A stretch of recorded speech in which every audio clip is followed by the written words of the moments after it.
Bonjour à toutes et à tous, j'espère que vous allez bien. Mon invitée cette semaine est Aïda Bruyère.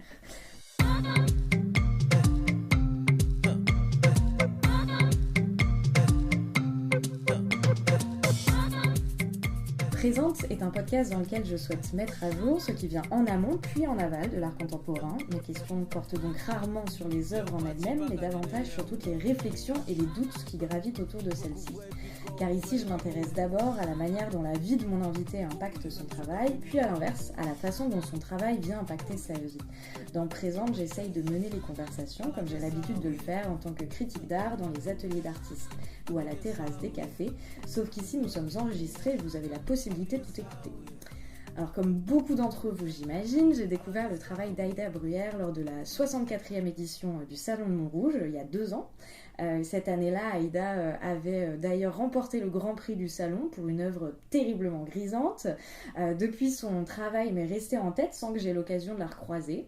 Donc je suis ravie qu'elle ait accepté d'être mon invitée cette semaine. Bonjour Aïda, merci d'avoir accepté mon invitation. On rentre tout de suite dans le vif du sujet. Cette œuvre dont j'ai brièvement parlé en intro, elle met en avant des danseuses qui font une battle de dancehall. Déjà, est-ce que tu veux bien expliquer aux auditeuristes l'histoire de cette danse et les divers contextes dans lesquels elle a vu le jour? Parce que plus qu'un sport, c'est une pratique qui fait appel à pas mal de choses que j'ai envie d'aborder avec toi, comme la notion d'empowerment, de libération du corps, de réappropriation de son corps aussi et de sa sexualité. C'est aussi une danse qui parle de féminité, mais avant tout de féminité noire, ou de la perception du corps noir qu'on a hypersexualisé et essentialisé. Donc pour parler un peu des bases du dancehall, c'est, d'après mes recherches, c'est une danse qui vient de Jamaïque, des ghettos jamaïcains, et qui est née dans un contexte sociopolitique très compliqué en Jamaïque, environ dans les années 80, où il y avait des gros problèmes politiques du coup en Jamaïque. Et en fait, le reggae ne suffisait plus aux communautés pour s'exprimer parce qu'il était trop pacifique. Et le dancehall est arrivé, c'était un peu plus violent. Il y avait un sound system, des DJ qui arrivaient, il y avait quelqu'un pour chanter par-dessus. Et donc, petit à petit, ça arrivait comme ça. Et puis, petit à petit aussi, les femmes ont commencé à rentrer dans le dancehall. Et donc du coup pour moi c'est ça qui m'a intéressée, c'est que dès la première fois où j'ai vu la battle de dancehall, je me suis dit mais ça raconte quelque chose et j'avais besoin de creuser, de chercher parce que je m'y connais, enfin moi je suis pas jamaïcaine, a priori je connaissais pas, mais j'avais besoin de creuser, de chercher là-dedans. Donc voilà, moi j'ai vu qu'il y avait que ça, c'était sûr que ça racontait quelque chose de politique parce que quand j'ai vu ces filles danser, je me suis dit là c'est pas juste de la danse en fait, ça c'est violent en fait. Et après j'ai commencé à regarder les vidéos parce que ça se danse beaucoup dans des sortes de raves en fait dans les ghettos jamaïcains. Bon, je raconte de ce que je vois via les informations que je trouve parce que je suis jamais allée en Jamaïque, donc je sais pas comment c'est vraiment sur place. Mais donc ce que je vois c'est que c'est des rêves et en fait ce que je vois c'est qu'il y a quand même quelque chose de très théâtre de rue en fait, c'est hyper c'est parce que par exemple ils vont mimer des scènes de sexe mais c'est tellement exagéré, c'est clownesque en fait.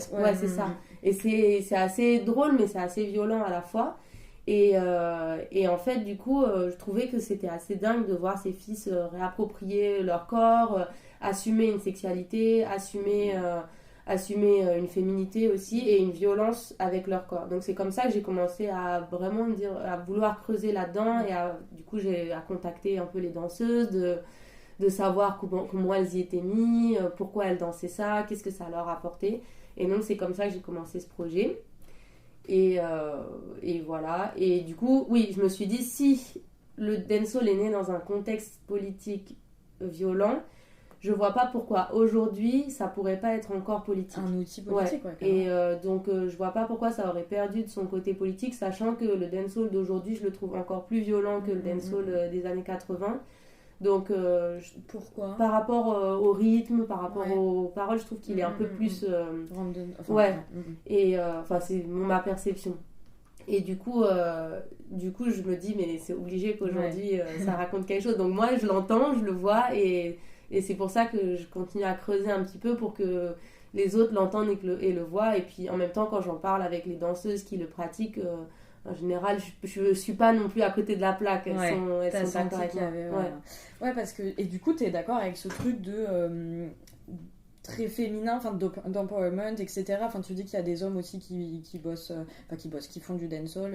Oui, c'est mixte, mais là, en fait, c'est la battle sur laquelle je m'étais centrée et où je suis tombée par hasard, en fait. Ouais.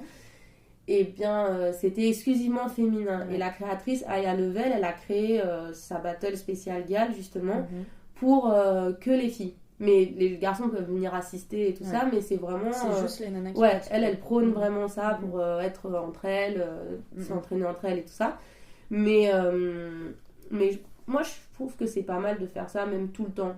Ouais, la non-mixité choisie, tu veux dire? Ouais, parce que je trouve que ça permet d'être vraiment se concentrer sur ce qu'on veut raconter, ce qu'on fait et tout ça. Et puis après, de se remettre en mixité. Mais du coup, je trouve ça assez intéressant. Ouais, ça construit aussi des espaces safe aussi, où dans l'exploration de ton corps, dans le fait de libérer, en fait, t'es safe, quoi. Ouais, et tu vas pas être face à d'autres hommes qui potentiellement peuvent poser un regard, même si a priori bienveillant, enfin, qui sera souvent autre que si on est qu'entre meufs, quoi. C'est ça. Mais par contre, quand tu vas à la battle, c'est intéressant parce que les garçons qui sont là, c'est des danseurs la plupart. Ouais. Donc en fait, je sais pas, les danseurs, ils ont aussi un rapport au corps qui est hyper... qui est différent. Qui est naturel, et donc c'est pas... ça choque... Enfin, ils sont pas... Tu vois, il n'y a pas de regard spécial sur le corps de l'autre, c'est des danseurs, donc il y a un truc plus sain. Ouais. Mais par contre, c'est ça qui est intéressant avec cette danse, c'est que quand tu en parles, on te dit, bah non... c'est juste une danse comme ça, c'est vulgaire et tout, mais quand tu vois en vrai, c'est pas vulgaire en fait. C'est ça qui est assez dingue, c'est que moi je trouve que c'est même assez... Il y a de l'humour en fait, il y a tellement d'humour dans cette danse que la vulgarité, je trouve moi je la vois pas dedans en fait. Ouais, parce qu'en fait en disant ça, limite on la dépolitise, enfin on la décharge de tout l'aspect politique et de tout l'aspect revendicatif aussi peut-être. Et clairement, ta vidéo au salon, elle m'a grisée. Voir ces femmes en pleine possession de leur corps, simplement se faire plaisir entre meufs, c'est ultra jubilatoire.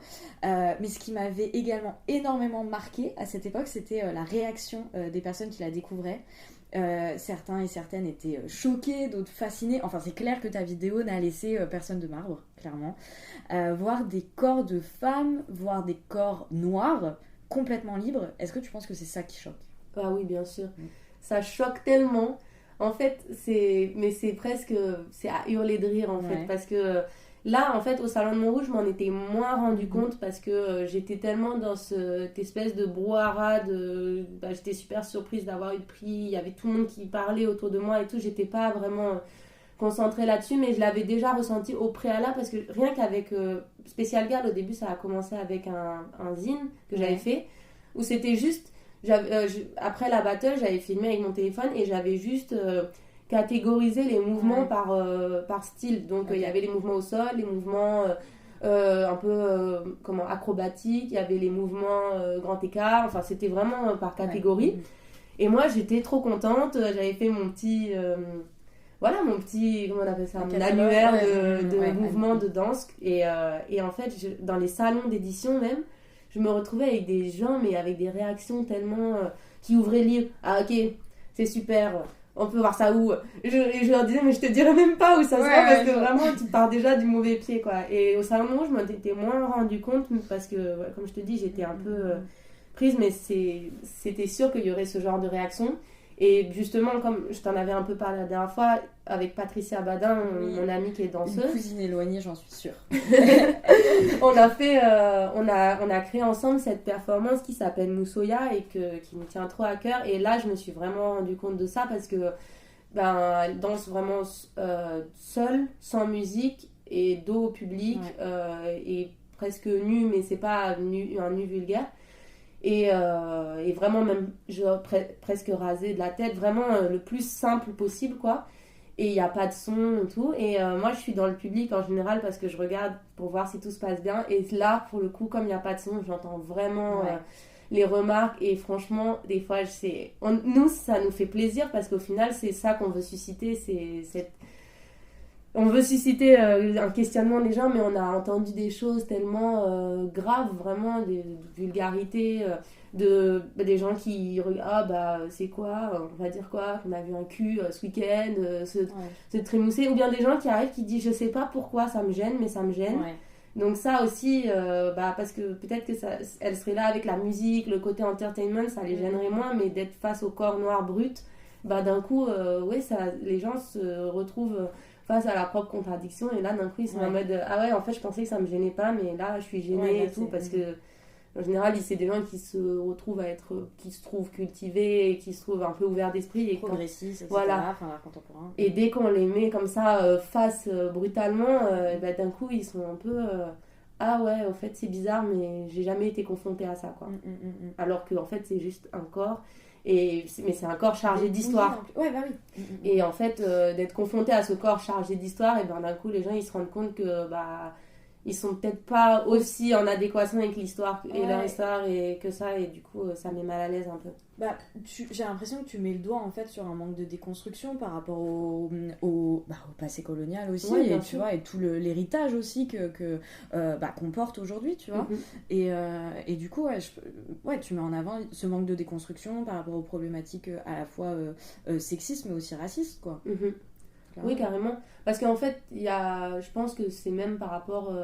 les gens, ils ont l'habitude de voir le corps noir, je pense, même, tu vois, dans les clips ou à la télé et tout ça. Et je pense qu'ils n'ont jamais l'habitude de le voir au naturel. S'ils sont pas dans des communautés avec des gens noirs autour d'eux, je pense qu'ils n'ont pas l'habitude de le voir au naturel comme ça. Et du coup, en fait, ça sort... Tout se mélange, je pense, dans la tête. En tout cas, ça engendre des réactions qui peuvent être très virulentes, très violentes, ou bien qui peuvent faire que les gens se remettent eux-mêmes en question, et ça c'est le mieux en général.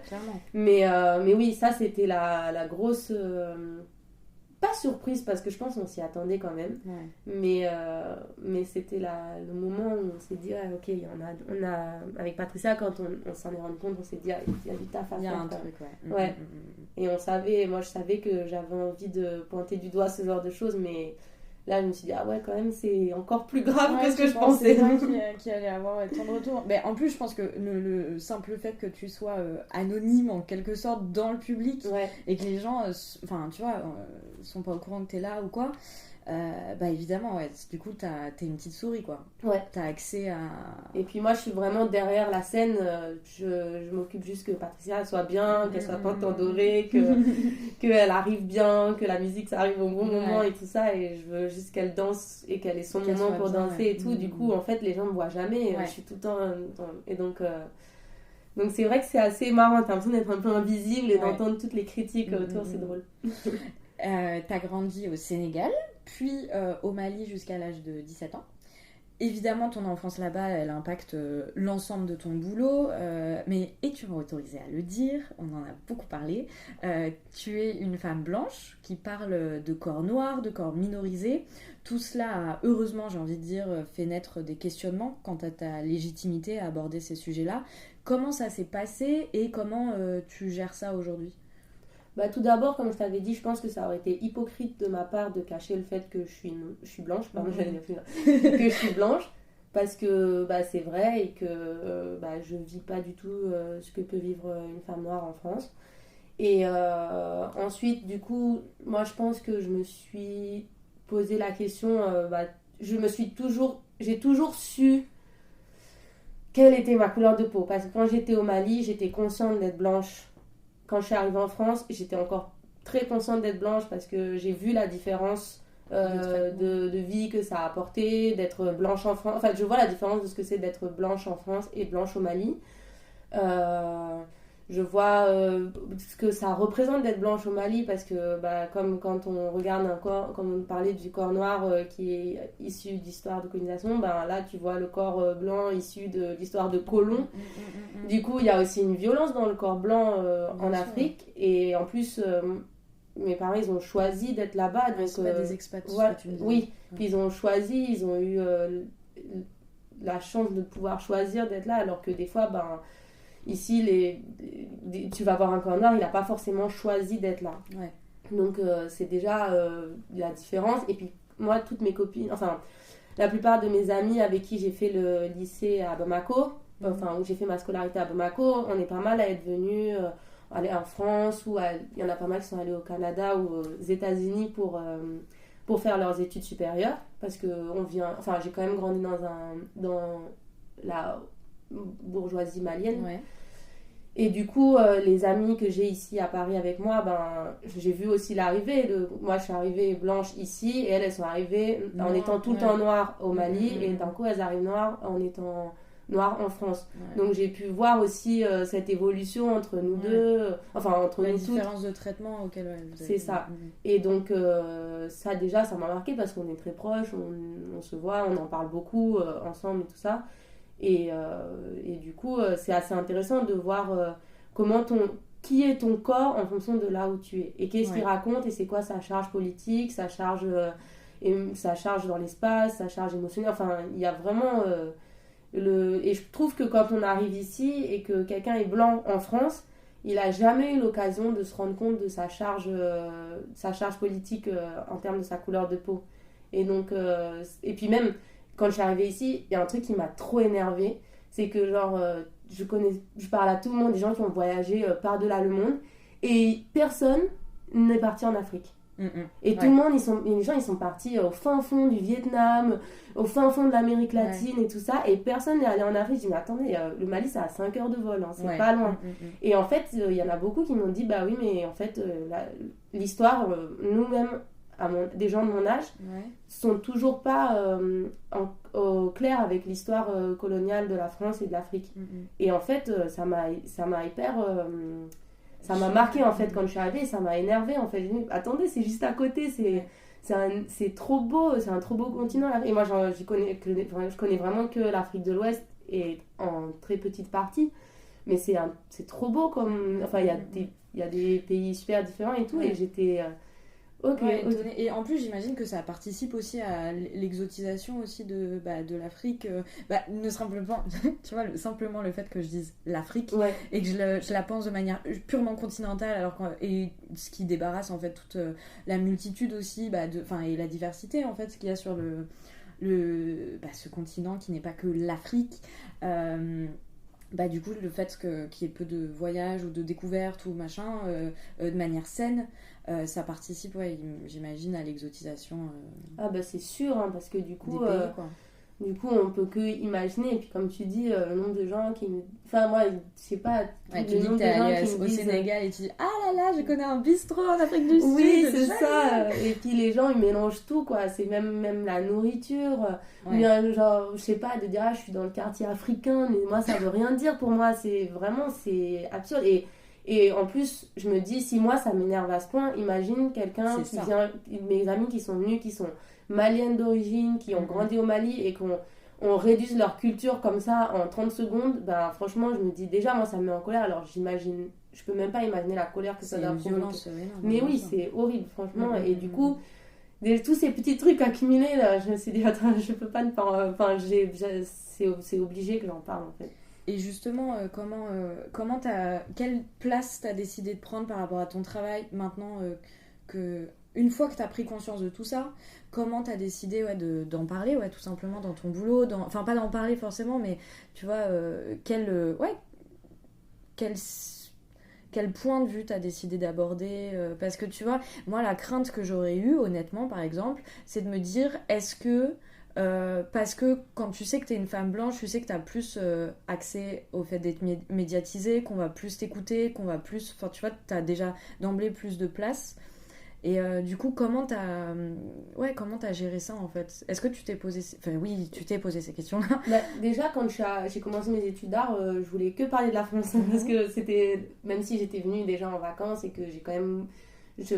ma mère et mon père, ils sont français et belges. Du coup, j'ai quand même grandi dans une culture occidentale. Et quand je suis arrivée, je voulais que parler de la France parce que c'était ce que je voyais, c'était la différence. C'était la découverte, du coup. C'est ça. Et en fait, je crois que ça n'a pas vraiment marché parce que j'ai pas eu mes écoles en parlant de la France. Et donc après, j'ai recommencé à un peu puiser sur ce que je connaissais en fait. Et sans exotiser aussi, parce que en fait, quand t'arrives en prépa, on te dit oui, mais parle du Mali, parle de ci, parle de ça. Et en fait, moi, quand je vais au Mali, je vois mes amis. Enfin, c'est comme quelqu'un qui rentre chez sa grand-mère ou chez sa ville d'enfance, en fait. Je vais voir mes amis. On va dans des bars, des boîtes de nuit. Enfin, on a nos habitudes. Et c'est vrai que quand j'arrive, je suis pas émerveillée parce que enfin, c'est le quotidien où j'ai grandi pendant longtemps quand même. Donc du coup, c'est pour ça que je pense que j'avais besoin petit à petit, ça s'est fait de tout seul, où j'ai commencé à aborder en fait cette espèce de décalage qu'il peut y avoir. Pour moi, c'est un peu ça, le décalage qu'il y a entre la vision que les gens ont de l'Afrique ou de la culture populaire en fait.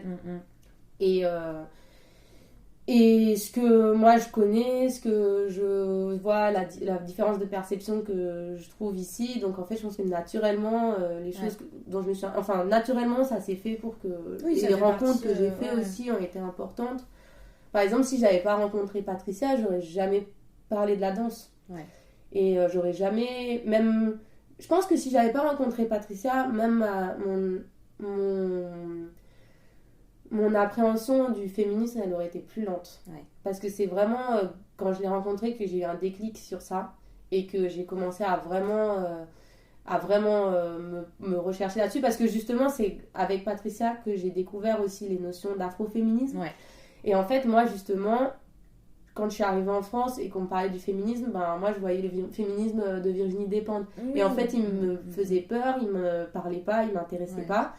Et quand j'ai découvert Patricia et que j'ai découvert la danse, sa danse, et que j'ai découvert petit à petit, j'ai commencé à m'intéresser à l'afroféminisme et au féminisme noir.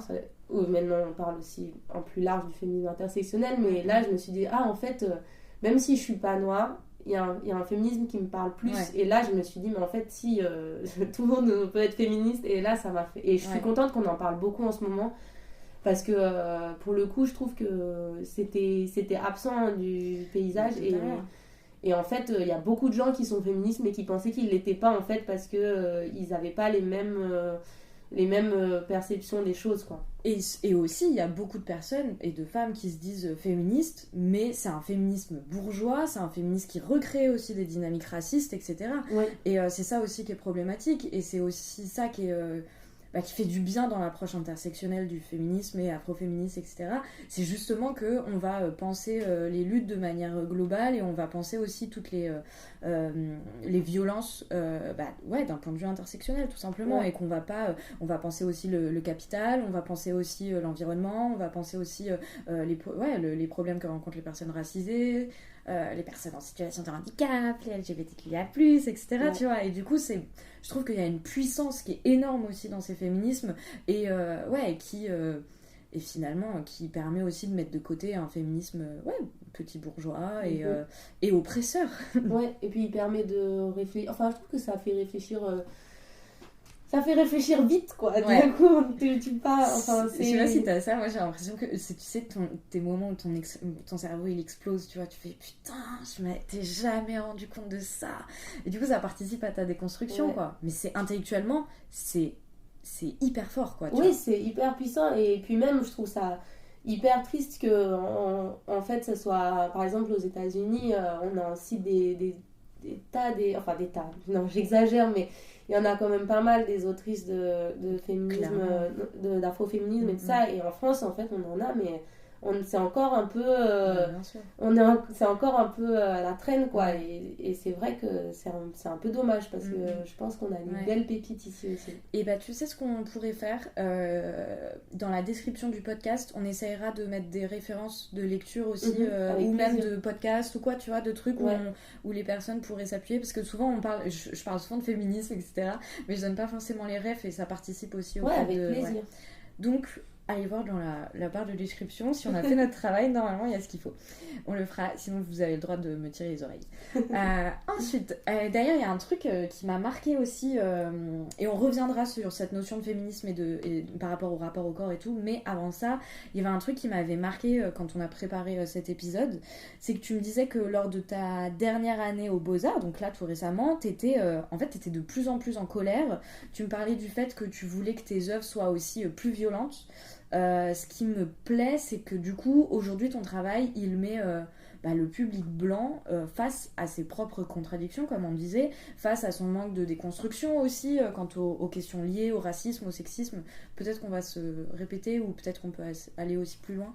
Oui, bah en fait, c'est ce que je te disais, c'est que moi, au fur et à mesure de mes études d'art, je me suis rendu compte que j'étais dans un milieu de pas mal de gens assez privilégiés, en tout cas aux Beaux-Arts de Paris, de gens qui sont assez intellectuels aussi, et qui se prônent d'être hyper ouverts d'esprit, d'être de pas... Enfin, presque, moi j'ai envie de dire presque colorblind, hein, et de pas voir, enfin d'être tout le temps...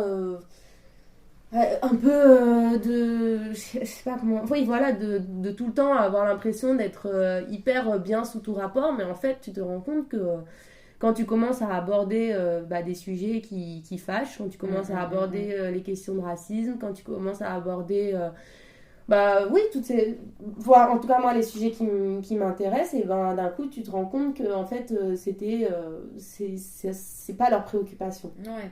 Et que... Oui, c'est une préoccupation de surface. Oui, c'est une préoccupation pour moi sociétale, pour être bien, pour dire que voilà, bien sûr que non, personne n'est raciste.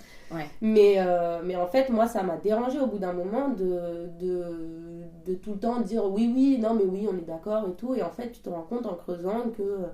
dans les faits. C'est ça, que pour eux, en fait, l'Afrique, c'est un pays limite. Et en fait, ça m'a vraiment énervée à la fin. J'en avais vraiment marre. Et puis même, il n'y a pas beaucoup de personnes de couleur aux Beaux-Arts. Et les seuls qu'il y a, bien qui arrivent de banlieue et tout ça, et ben en fait, ils se prennent des remarques qui sont pas forcément... qui sont vraiment déplacées, en fait, je trouve, tu vois, de demander... en fait, j'ai été témoin de ça avec mon ami... des gens qui, dès qu'il lui parlait, d'un coup, il lui parlait avec un faux accent banlieusard. Et tu te dis, mais pourquoi tu fais ça en fait? Parce que, toi qui es si ouvert d'esprit, pourquoi d'un coup tu as besoin de prendre un accent il faut. Enfin, je sais pas, c'est comme si tu parles en banania, un noir, quoi. C'est horrible en fait. Je trouve qu'il n'y a pas plus violent. Et moi, je l'ai pas vécu personnellement, puisque je suis blanche dans tous les cas, donc. Ce genre de violence, je les vivrai jamais en fait. Mais de le voir autour de moi, ça m'a énervée. Je me dis, mais attends, c'est pas possible de prôner tout le temps, nous on est super intello, on est là, on lit des livres et tout. Et puis après, au final, tu te retrouves en face de gens qui sont complètement en fait butés et fermés d'esprit. Et quand tu oses leur dire, en fait c'est bizarre, moi je trouve que c'est raciste ce que tu fais. Et là ils sont là, quoi? N'importe quoi. Et dès qu'on leur dit ça, ils s'énervent. Il n'y a pas de remise en question. C'est ça. Et donc ça m'a vraiment mis en colère. Et en fait, à la fin, je me suis dit, écoute, si ça t'énerve, il faut eux-mêmes les énerver encore plus. Et du coup, c'est pour ça que maintenant, j'ai vraiment envie d'un peu plus radicaliser mon travail et que j'essaye de le faire toujours dans... Moi, j'aime bien garder quand même une poésie, quelque chose qui... Ça me plaît. J'aime bien garder aussi pour moi cette espèce de féminité qu'il y a autour de mon travail, parce que c'est important pour moi que ça soit fait par le regard d'une femme. Mais en tout cas... c'est hyper important pour moi que les gens ils se prennent un peu une petite claque et qu'après ils rentrent chez eux et ils disent ah oui c'est vrai, peut-être que j'ai pas toujours bien pensé et tout ça, et c'est important pour moi en ce moment d'être un peu plus radicale, et c'est pour ça que après j'ai jamais produit très vite, mais je ralentis un peu la production et je lis beaucoup de théories et tout ça pour pouvoir justement pas dire de conneries aussi, quoi. Pas dire de conneries, et puis pour pouvoir pointer juste ce qui me dérange et pour pouvoir avoir les mots sur ce qui me dérange et pas juste m'énerver, parce qu'en fait c'est ça le problème, c'est quand tu t'énerves, après en face de toi on dit voilà tu t'énerves et t'as pas les mots, et du coup d'un coup tu passes pour un ignare qui s'énerve et qui sait pas expliquer. Donc du coup j'ai eu besoin de vraiment théoriser et pas juste parler de mes ressentis et des ressentis des gens autour de moi, pour pouvoir expliquer, voilà, maintenant ce que je t'explique par A plus B, pourquoi moi je trouve que t'as tort, et pourquoi moi je vais t'expliquer pourquoi t'as... Enfin, après, qui a tort, il a raison. Mais par rapport à ma perception, pourquoi je trouve que t'as tort, et je vais t'expliquer par A plus B. Mais en plus, ça donne du poids d'autant plus à ton propos, parce que au-delà du fait de pouvoir mener des conversations, mener des débats, etc., ça prouve aussi se détacher du propre, enfin du ressenti personnel. Ça prouve aussi l'aspect systémique aussi qu'il y a dans le racisme et dans dans ce que subissent les personnes minorisées au sens large. C'est qu'en fait, ça prouve aussi, enfin tu vois, moi typiquement il a fallu un moment que je me dise bah ouais en fait ouais je suis raciste. Oui, parce que j'ai grandi dans un système qui fait que je recrée en fait des oppressions parce que je les ai... Et en fait de faire cette démarche-là, de se dire ok, bon, donc en fait je suis sexiste, je suis raciste, je suis validiste, je suis machin, etc. D'intégrer ça, c'est violent, hein, parce que bah, évidemment que t'as pas du tout envie de te dire ok j'ai un problème avec ça, tu vois, genre... Mais en fait, si, d'emblée, parce que t'as grandi dans une société qui l'est, en fait. Et donc, de bosser là-dessus, enfin, de mettre le doigt dessus et de pouvoir ensuite, derrière, bosser là-dessus, te déconstruire, te rendre compte de trucs que tu fais sans réfléchir, qui sont, en fait, fondamentalement problématiques, quoi. Ben, ouais, je pense que... Bah, c'est ça ça me touche que tu en parles, et puis je pense que fondamentalement tout le monde peut changer, et je pense que même moi j'évolue chaque jour, et je pense que j'ai aussi comme tout le monde en fait, j'ai du sexisme et du racisme systémique intégré en moi comme beaucoup de gens, mais que en fait au fur et à mesure qu'on évolue. En plus, aujourd'hui, on a quand même la chance d'avoir, je trouve, justement les podcasts et Instagram qui font que même si t'es quelqu'un de... Moi, c'est aussi comme ça que je suis rentrée dans des idées plus politiques. C'est que même si t'es quelqu'un pour qui tu te dis, maintenant, c'est pas fait pour moi, c'est pas accessible à moi, et ben en fait, via ces réseaux, en fait, petit à petit, tu peux, même si c'est de manière avec la culture populaire et tout ça, ben, il y a quand même des podcasts qui abordent ces questions-là via la culture populaire. Il y a vraiment... c'est trop facile en fait. C'est facile, c'est gratuit, c'est à portée de clic. Après, je comprends qu'on n'ait pas le temps forcément de se foutre dans la théorie à 100%, mais rien n'empêche que dans le métro, d'écouter de temps en temps un petit podcast, ou quand on fait à manger ou j'en sais rien, et puis d'en ressortir un petit peu plus fourni. c'est pas mal quand même. Ouais, et puis c'est aussi une posture de privilégié que de refuser aussi de s'intéresser à ces luttes-là, tu vois. Parce que oui, évidemment, c'est chiant de se rendre compte que bah, t'es bourré de privilèges et que, en fait, si t'es à la place que t'es aujourd'hui, c'est pas forcément parce que, voilà, parce que t'es super forte, mais aussi potentiellement parce que t'es blanche, on connaît, quoi. Ouais. Donc oui, c'est... Et puis, moi, je demande pas aux gens de s'auto-flageller, hein. C'est vraiment...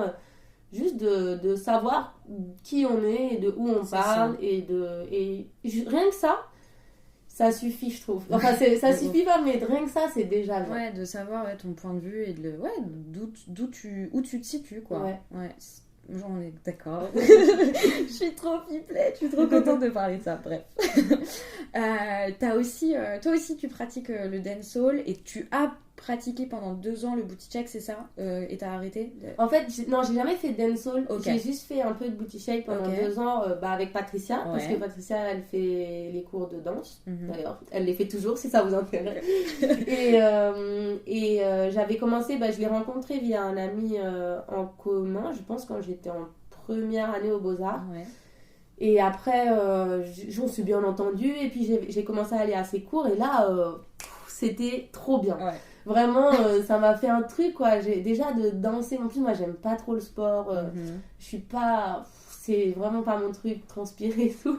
Et là, vraiment, j'ai trop aimé. C'était drôle, c'était fun. Et puis, en plus, c'était marrant le fait de jouer un peu un rôle, parce qu'on s'habille aussi pas mal. Enfin, on s'accoutre quand même quand on va au cours de Patricia. Et la musique... moi, j'aime la musique elle met, parce que c'était la musique aussi que j'écoutais pas mal quand on était à Bamako, boîte de nuit et tout ça. Et du coup, j'ai vraiment trop aimé, donc j'y ai pris goût. J'y suis allée pas mal. Et en fait, après, j'ai arrêté. Parce que déjà, je me suis blessée. Je me suis bloqué le dos. C'est ligament croisé. Ça brisait tellement de carrière. Je me suis bloqué le dos. Et puis, en fait, à un moment, ça, Patricia, elle sait, j'y en ai parlé et tout. Mais à un moment, j'étais un petit peu dérangée de pourquoi on n'était que des blanches au cours. Et ça m'a un petit peu dérangée à un moment. Je me disais, mais en fait, c'est bizarre, mais parce que moi, je connaissais... Enfin, le booty shake, ça a été repris et tout, mais en fait, en étant au Mali, j'ai quand même vu... j'ai pas mal vu les gens danser, et il y a quand même beaucoup de danses avec genre la fesse qui est mise en avant et tout ça, et c'est des danses traditionnelles. Et en fait, là, je comprenais pas pourquoi d'un coup, il y avait que des blanches. Et en fait, ça m'a dérangée. Et c'est là aussi que mon questionnement a commencé à arriver vraiment fort, parce que vraiment, j'étais assise à la maison et j'essayais de comprendre pourquoi ça me dérangeait tant, parce que les femmes blanches ont le droit de danser le booty shake, mais ça me dérangeait. Et c'est comme ça que, de fil en aiguille aussi, mes questionnements sont arrivés. Et typiquement, on voit qu'elles sont plus exclusivement pratiquées par des femmes noires. Il y a des compétitions où participent des Européennes, des Slaves, des Asiatiques, etc. Mais justement, qu'est-ce que ça raconte selon toi? Et est-ce que c'est de la pure appropriation culturelle ou est-ce que ça esquisse quelque chose de positif, tu vois, dans l'aspect politique aussi dont tu parlais? Qu'est-ce que ça veut te dire pour toi?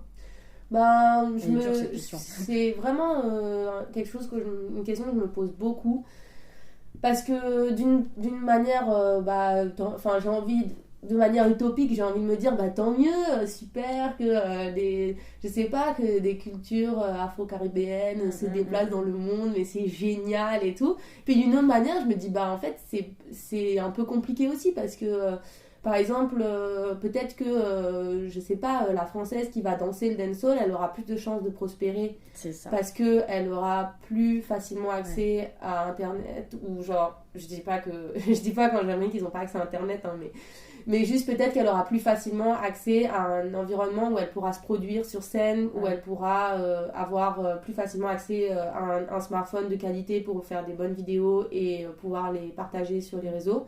Et du coup, là, d'un coup, la balance, elle est plus trop équilibrée. Donc, c'est un peu moins juste. Et aussi, moi, c'est ça qui m'importe, c'est est-ce que les danseuses qui dansent, je sais pas, est-ce qu'une Russe qui danse, elle connaît un peu, elle sait l'histoire du dancehall.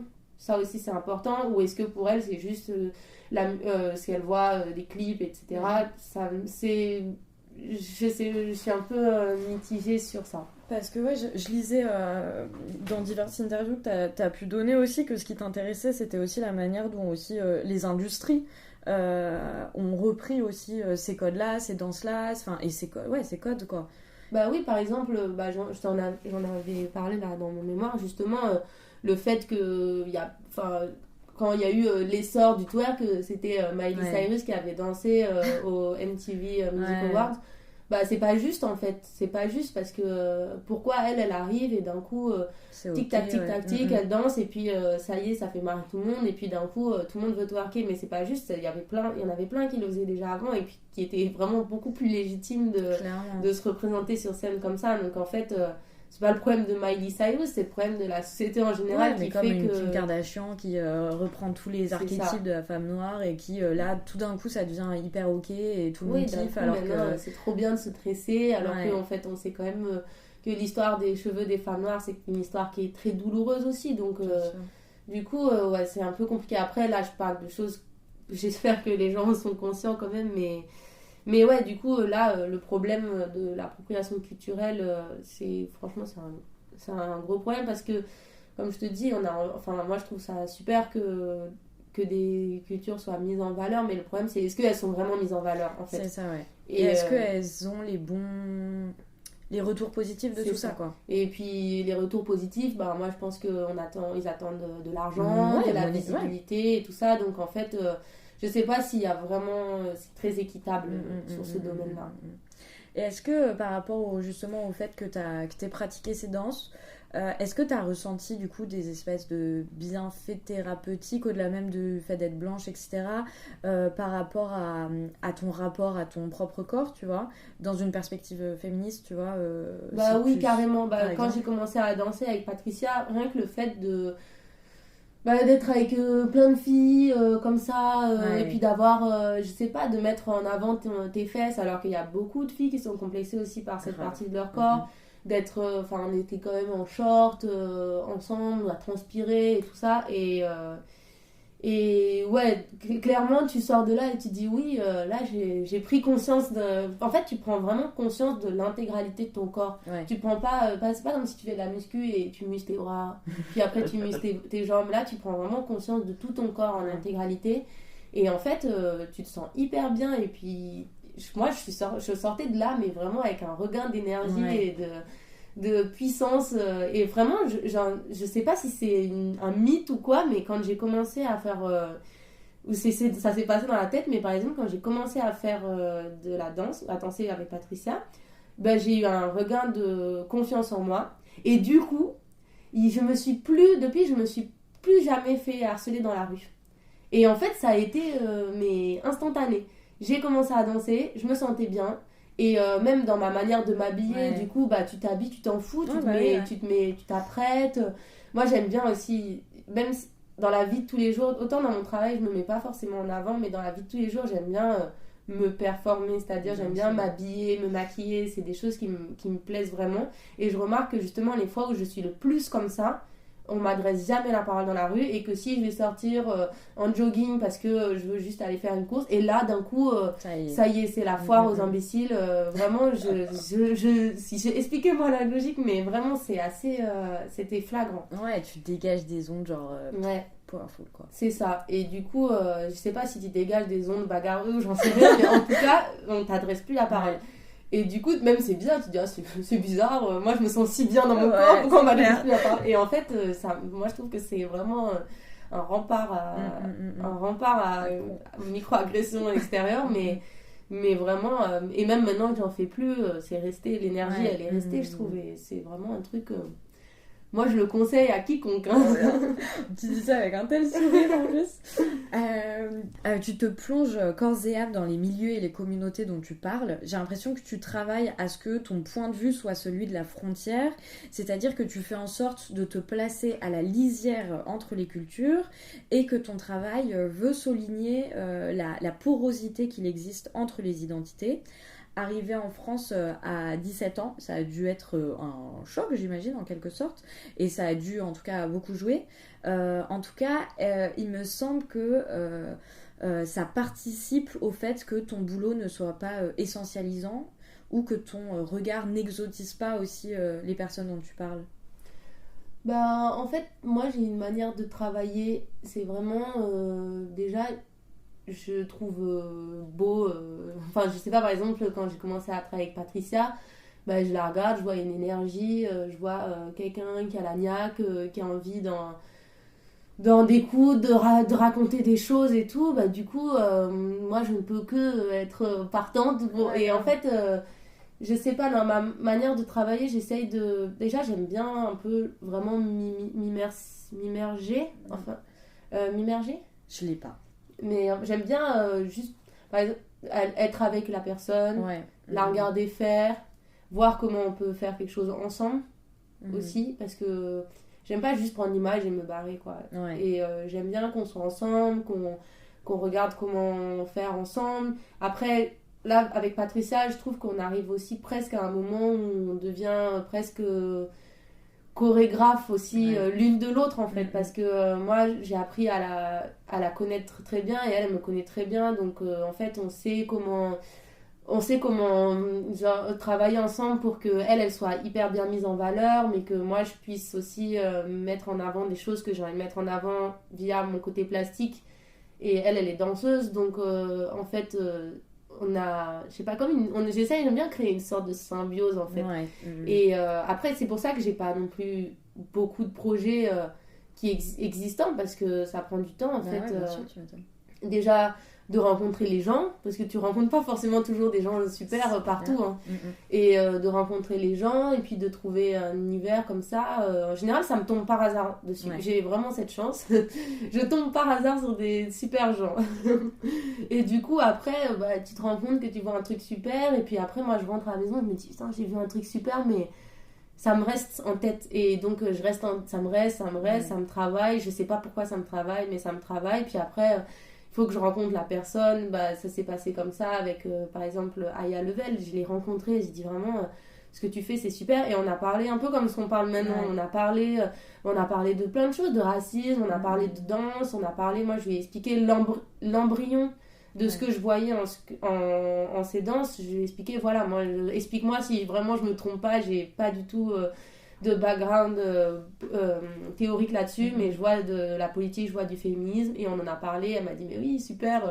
Et donc après comme ça je lui ai dit est-ce que j'ai le droit de revenir, est-ce que j'ai le droit de filmer, elle m'a dit oui, et en fait j'aime bien qu'on travaille en confiance, parce que même moi je crois que j'oserais même pas montrer quelque chose qui est pas, où je suis pas moi-même fière et dont les gens sont pas contents de la représentation. Et puis du coup voilà, je m'immerge, je suis un peu comme une petite souris, je regarde, Je suis discrète en général, je te dis, j'aime pas trop. J'ai tenté avec Patricia, on a tenté de me mettre sur les performances et tout, ça ne marche pas, je suis pas du tout à l'aise. Mais j'ai mis merde, je regarde, j'attends de voir ce qui se passe et tout ça. Et après, il en sort ce qu'il en sort. C'est pour ça que des fois, des images que j'ai qui sont vraiment de très mauvaise qualité, c'est parce que si je suis à un moment super et que je vois que c'est le bon moment, et ben je sors mon téléphone et du coup bah ça sera ça. Et si j'ai pas pu filmer, bah après ou si j'ai rien pu faire ce jour-là et que j'ai pas pu prendre de photos ni filmer, ben le soir je vais prendre ce que je trouve sur Instagram ou quoi, mais pour essayer de refaire comme reconstruire un petit peu ce qui s'est passé à un moment donné, mais en tout cas, ouais, c'est hyper important d'être vraiment... pour moi, c'est important d'être là et d'écouter, de voir si on est d'accord. Du coup, ça prend du temps, mais c'est agréable. Tellement important en plus. On a beaucoup parlé de corps et de dancehall du coup, mais il y a une thématique que j'ai un peu laissée de côté, mais dont j'aimerais bien parler avec toi, c'est l'argent. Qui a une place quand même hyper importante dans ton travail. Et c'est marrant parce que cette partie-là de ton boulot, elle m'a foutu face à mes propres contradictions pour le coup. Alors même que l'argent et les problématiques économiques ont une place hyper importante dans Présente, j'ai senti que je savais pas trop comment faire face à tes œuvres qui parlent frontalement d'argent et de richesse. Je pense à ton œuvre Bakou, qui montre la vie extravagante d'un jeune héritier malien, ou même dans une moindre mesure à ta série L'argent de ma mère. Je sais pas si j'ai vraiment une question précise à te poser à ce sujet-là, mais le simple fait que je ne sache pas comment aborder ce prisme-là de ton travail, ça me semble intéressant d'en discuter avec toi. Et je me dis aussi peut-être que plus que l'argent, c'est ce qui me met mal à l'aise, c'est peut-être quand il y en a beaucoup. Je sais pas. Mais ça c'est marrant. Je pense que déjà je vais en parler même dans mon éducation parce que nous on vient d'une famille où il y a eu des périodes où on a eu plein d'argent et puis des périodes pas du tout et puis vraiment c'est des évolutions. Et en fait, quand ma mère, elle a rencontré mon beau-père qui est malien, et ben lui, il nous a apporté ce truc de l'argent, t'en as, tu l'utilises, t'en as pas, t'en as pas, voilà. Mais de vraiment, d'avoir un rapport à l'argent qui est complètement décomplexé et d'assumer d'en avoir mais de pas faire semblant d'en avoir, mais juste d'assumer d'en avoir et aussi d'apprécier le dépenser. Ça, je pense que c'est quelque chose qui est important. Et au Mali, je pense que du coup, ça m'a... Dans la culture malienne, en fait, il y a ça. Enfin, moi, je l'ai ressenti comme ça, ce truc d'aimer dépenser son argent, d'aimer montrer qu'on dépense son argent. Et de pas s'en cacher, en fait. Et c'est quelque chose que je trouve assez intéressant, en fait, parce que quand je suis arrivée en France, j'étais dans un lycée privé, donc j'imagine que les gens avaient quand même pas mal d'argent. Et bizarrement, c'était beaucoup plus tabou en fait. Et après, quand je suis arrivée aux Beaux-Arts, je me suis rendu compte que il y en avait pas mal, on aurait dit des vagabonds. Et en fait, tu te rends compte qu'ils étaient richissimes quand tu creusais un peu et qu'ils te balançaient des espèces de trucs sur la pauvreté et tout ça, alors qu'en fait, c'était pas leur problématique de base. Donc je me suis dit, attends, c'est marrant. En France, quand tu... Et puis, même l'hypocrisie finalement. Voilà. Et j'ai des amis qui ont de l'argent et en fait, quand elles montrent qu'elles ont de l'argent, d'un coup, c'est hyper mal vu et elles sont critiquées. Donc je me dis, attends, c'est bizarre, ça veut dire que plus t'as d'argent, moins tu dois avoir l'air d'en avoir. Ça m'a frappée en fait. Et je me dis, c'est marrant parce que pour moi, faut toujours essayer d'avoir l'air d'en avoir. Je sais pas, dans la vie, j'aime bien montrer. Si j'ai de l'argent, justement, j'ai envie d'être hyper bien habillée, bien apprêtée et tout. C'est important quand même. Enfin, pour moi. C'est grave. Non, mais c'est hyper. En plus, en parlant d'empowerment, etc., genre, c'est tellement important, genre, de te sentir fraîche et ça passe aussi par là, tu vois. Et puis après, c'est pas grave de pas en avoir parce qu'en fait, il y a des périodes où il y a des gens qui n'ont pas beaucoup d'argent et c'est comme ça. Et puis, dans la vie même de tous les jours, on a des moments où on en a plus ou moins, mais voilà, c'est comme ça. Et puis, je trouve que les moments où on en a, il faut profiter. Je sais pas, nous, je suis pas trop dans une famille des économies comme ça, mais du coup, c'est vrai que quand je suis arrivée, ça m'a frappée. J'ai dit, ok. Ah bah surtout en France, c'est clairement le pays. Mais c'est ça, et puis en plus, c'est quand même un pays assez riche. Donc du coup, j'étais étonnée. Et donc, ça m'a fait me questionner du coup sur l'argent. Voilà, c'est pour ça que j'ai fait Bakou, parce que déjà, je voulais montrer aussi que en Afrique de l'Ouest, déjà, je voulais montrer une autre image déjà de l'Afrique de l'Ouest qu'on peut avoir. Et en plus, je voulais montrer un héritier.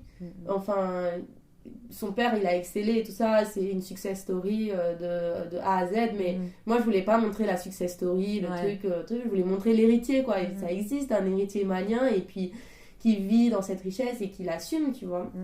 Et puis, même, la manière de gérer l'argent au Mali, elle me fait rire parce que j'en parle un petit peu quand j'explique l'argent de ma mère. Je trouve qu'il y a un côté hyper western et un peu cow-boy et tout ça, et du coup j'aimais bien, j'ai parlé de l'argent comme ça, comme un truc de gangster un peu et tout ça, mais ouais, c'est vrai que quand je suis arrivée ici, ça a fait une espèce de upside down attends, pourquoi quand il y a d'argent il faut pas montrer qu'il y en a, ok c'est pas grave.